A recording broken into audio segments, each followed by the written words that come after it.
A series win, can you believe it? The first Mets series win in 3 weeks as they take down the Milwaukee Brewers and old friend Jose Quintana, who gets the loss. David Peterson gets the win. And the Mets win a tight one, a sweaty one, 3-2 at Citi Field on Thursday. And it's win number 50. 50 Cent once threw a first pitch way over the catcher. Today the Mets win their 50th game, or last night, I should say. Welcome to Mets Daily. I'm your host, Jake Brown, at Jake Brown Radio on all social media is where you can find me. You can hit subscribe below and become part of the Mets Daily family. And you can become part of the Mets Daily Insider family. If you just click join below for $5 a month, you can become a Mets Daily Insider. Come on down. We did our watch party. We watched the end of the game with our members last night. We will have an exclusive weekend video for members only from the stadium this weekend. I will be at Subway Series all weekend at Citi Field. We will have an exclusive video inside of Citi Field that you don't want to miss, that you only get to see if you're an Insider member. And hey, if you're at the stadium, you might see me recording. You might make it on the video. So make sure you become a member today, and make sure you share this with your family and friends as well. At Mets Daily Show on Twitter as well. Well, it felt good to win a series, man. This team was... They were driving me insane. They were driving us all insane from the play we've seen the last 3 weeks. And literally 3 weeks. They had not won since they swept that series against the Nationals. And if you remember that game well, it's because it's the game we sweated out. And it's the game that Kodai Senga got hurt because of Pete Alonso's throw. And, you know, it's good to win a series. And Pete Alonso makes a perfect throw home yesterday. And listen, that's a big throw home he got last night, because the Mets won the game by 1. You know, if he throws that awry, which he's done a lot this year, you know, the Mets might lose that game. So it's the little things that add up to a win, and you saw that last night from the Mets, including Juan Soto with a huge go-ahead hit. You know, he's been struggling with runners in scoring position. He was the player of the month for June, but with runners on and in scoring position, he just has not been great this year. His numbers have sucked. So that was a big, big hit. Crowd on their feet. He came through. All it took was a seeing eye single, and then Alonso, big insurance run, because that's the difference. Again, Alonso, RBI double, big insurance run, which was the winning run because it was 3-2, and the throw home. So Alonso plays a part, Soto plays a part, David Peterson getting himself deep in a game, and the Mets badly needed it. 6 2/3. You know, he's been their workhorse this year. Remember, he never had a high innings number. This year he's going to have to set a record because, you know, the Mets are the walking wounded. And, you know, you got to know, one, Edwin Diaz continues to be electrifying, but Ryan Stanek, man, this guy was really in a rut for a while. He looks on. He looks confident. And when he goes like this and he pumps his chest and he does the where he goes up to, I don't know if that's his family or what he does, or that's, I don't know what, when he points up, does that. I mean, Ryan Stanek, I've said it over and over again here on my TikTok lives at Jake Brown Radio. He needs Wild Thing. He needs a song, man. You got the trumpet, Stanek with the hair, how electrifying it is. Can we get something with a guitar, an electric guitar? Like, it's got to be Wild Thing. I don't care that you're copying Major League. It's not patented. You can use the song. Get that going. So I'm going to find out about that. We're going to make something happen with Ryan Stanek, an epic entrance. Because if you can have Stanek be that lights out guy in the 8th, and you assume the Mets will add another high leverage reliever at the deadline, if he can be that song coming in, you already see the home field, another 42,600, another sellout plus standing room on a Thursday night. And I get it was Soto replica jersey night, but, you know, people are coming because they want to see winning baseball, and the Mets got back to those winning ways. And now they go into the weekend, which we'll get into in a second and talk about the Yankees. And they go into this weekend with who the hell is starting? Paul Blackburn, shoulder impingement. He's headed to the IL. Daniel Nunez, I forgot to put that on the graphic there, but Daniel Nunez potentially out for the season with an elbow injury. The Mets are considering another Tommy John for Daniel Nunez. Man, this guy was just coming around, and man, did this bullpen need him. I mean, that is a huge loss for the Mets bullpen right now. They really, really could use Daniel Nunez in the middle relief. He looked like he was getting comfortable, and, you know, on his last pitch the other night, felt something in his elbow. I think we're going to have Daniel Nunez gone for the season here. They bring up a couple, you know, the Warrens of the world. They bring up the Garcia kid who we talked about yesterday. They also signed Zach Pop to a major league deal. So when I hear, folks, about clearing a 40-man spot, you have to clear a 40-man spot for Nolan McLean to get him up here. They're clearing a 40-man spot for Zach Pop. And you got to take Zach Pop's stats this year with a grain of salt. He's got a 13 ERA. It's because of one inning he imploded.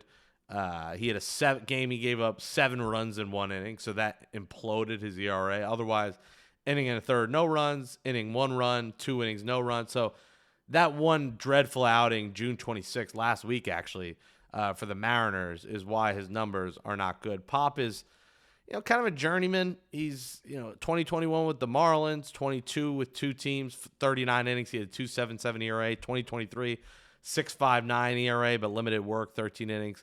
Last year, he sucked 5.59 and 48 and a third. So I think the Mets think another guy they could take him to the lab, a kind of garbage dumpster dive, and hope that they could turn him into like an antique and maybe like a great find at a thrift shop, which I love. So Zach Pop, you'll probably see him this weekend. You're going to see some of Warren. Justin Hageman is back up. So the Mets are going to go with the bullpen game here. Mike Mayer, mesmerized, saying, hey, reportedly he thinks or he's heard that there's a chance the Mets go Sproat Sunday. You have to. You can't go 2 bullpen games mixed with Frankie Montas, which may end up being a bullpen game in its own right. So you got all these kind of scrap heap pieces you're putting together. It's like an old beat-up car that you're getting kind of new pieces from the junk shop next to Citi Field, the chop shop. You're getting, a new tire here, a new thing. That's what the Mets are patching together. They're not going to go McLean. He dominated, of course, in AAA. 10 strikeouts last night. He should have been in line to get scratched tonight and pitch tomorrow. But the Mets say it's, they don't want a guy to come up for a fill-in start. In my opinion, you can be a piece of this rotation. Montas, we don't trust. Blackburn, you want him out of the rotation. You'd rather him not return. You'd probably rather DFA Paul Blackburn. And Clay Holmes is going to come up on innings limits here. I mean, you're already seeing it. So you're already going to be down a couple of starters. And who knows with Manaea coming back? Like, we don't know what we're going to see. It looks like Manaea will start that last game before the All-Star break. Senga is supposed to potentially have a rehab start this weekend.